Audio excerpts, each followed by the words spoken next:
I'm about to show you 7 tiny things almost nobody notices that instantly tell you who someone really is, and yes, you can start using them today. Imagine walking into a room and knowing who's confident, who's lying, who's about to leave all before they say a word. That's not psychic. It's observation. It's a skill you can train. I'll list each sign, show what it looks like, give you real, usable payoffs and what to do with that information when you spot it. We'll go from micro-expressions that flash in a fraction of a second to contextual clues that make the whole picture snap into place. Micro-expressions are the tiny facial flashes that betray real feelings before someone edits them. They last a fraction of a second, a quick furrow of the brow, a blink that's too slow, the brief curl of a mouth. Most people don't notice them because they happen faster than our conscious mind wants to register. If you train to spot them, you get raw, honest emotion before social filters step in. For example, a fleeting smile that touches only the lips versus a full Duchenne smile that reaches the eyes tells you whether happiness is genuine. I'm fine. Someone might say they're fine, but a micro-frown at the mention of a subject reveals underlying stress. When you catch that quick expression, you gain access to motivation and truth. Practically start by watching faces during short pauses in conversation. Those split seconds are gold. Don't overanalyze a single flash. Look for patterns across a few interactions. Use it in negotiations, friendships, interviews. If you consistently catch slight discomfort when a topic comes up, you found a real pressure point. Use your phone camera to practice. Record friends with permission. Then scrub in slow motion to see micro-expressions. This trains both your eye and your patience, and within a week, you'll notice things you missed before.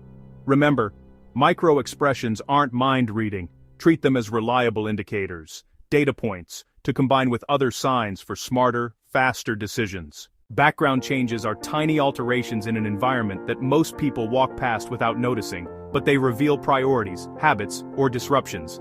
A moved mug, a new scratch on a desk, a fresh stain on a couch tells a story about recent events. When you notice these, you understand context that people rarely verbalize. A book on the floor might mean frantic searching. A new plant on a windowsill could signal someone brightening life after a rough patch. These small changes are evidence. They show what just happened, not what someone wants you to think happened. To practice, pick a familiar room and observe it for 1 minute, then leave and come back after 5. See what's different. Do this in public spaces too. Dents, fresh graffiti, and wear map activity and behavior over time. In social settings, a pulled chair or jacket shift hints mood or preparedness. A calm voice with a chaotic desk may be masking stress. Background cues are low effort, high reward, care about the scene, not just the face. People bundle truth with fiction, inconsistencies are the cracks. When a story repeats and details shift, times change, names swap, timelines tilt. That's your red flag. It doesn't always mean deception. Memory, stress, or a desire to impress can bend details.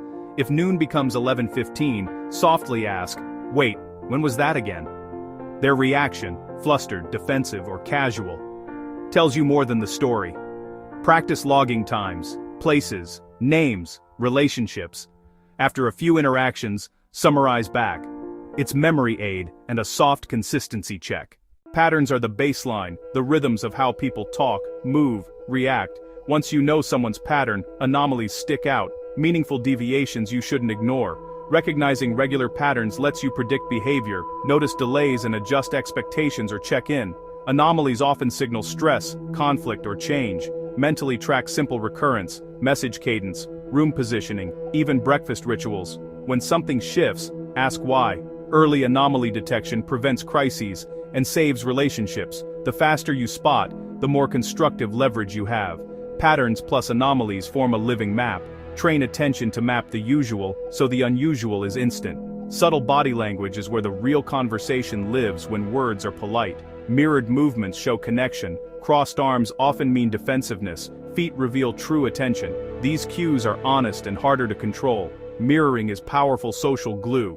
When someone copies your posture or gestures, they're unconsciously building rapport.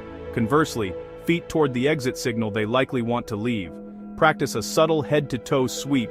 Note congruence between voice and movement. Voice passionate, but shoulders slumped. That's your cue to probe or slow down. In negotiations, reflect posture and phrasing to increase trust. Notice defensive gestures and soften your approach. Small adjustments shift outcomes because they bypass resistance. Sound details get ignored. We focus on what is said, not how it's said. Tone, pace, volume, tiny hesitations carry emotional weight. A pitch change can signal discomfort. A faster pace can mean excitement or nerves. If someone usually speaks smoothly but stumbles on a specific question, the pause is a fair flag to explore. Listen for patterns in environment, a clink, a scrape, distant traffic. Are they distracted or using noise to cover discomfort? Practice by listening without visuals. Blur videos or use podcasts. Infer emotion from tone alone. Combined with facial cues and context, sound completes the picture. Contextual clues are surrounding details. Date, location, props, cultural signals. That change interpretation. A worn backpack, a date on a flyer, or seasonal decor reframes behavior. A birthday card explains a mood. It's not random, it's a celebration. Context prevents misreading. You won't mistake tiredness for rudeness. If you catch a stroller and a takeaway coffee, always ask, what else is in the frame? Build anchors, time markers, objects, environment. They tell you what's typical versus situational. Quick payoff recap. Being observant turns subtle signals into real advantages. Better decisions, stronger relationships, fewer surprises. If you want to test this, try the 24-hour observation challenge. Pick 3 people you interact with, note 1 microexpression, 1 background change, and 1 contextual clue for each. Drop your findings in the comments and tell us what you learned. If you liked sharpening your people reading skills, hit like and subscribe so we can keep teaching rare, practical abilities. Share this with someone who thinks they're already observant. I dare them to beat your results. I'll be reading your comments and highlighting the best observations in the next video. Thanks for watching. Practice is everything. Observation is a habit you can build in minutes a day and use forever. See you next time when we take these skills even further and put them to the ultimate test.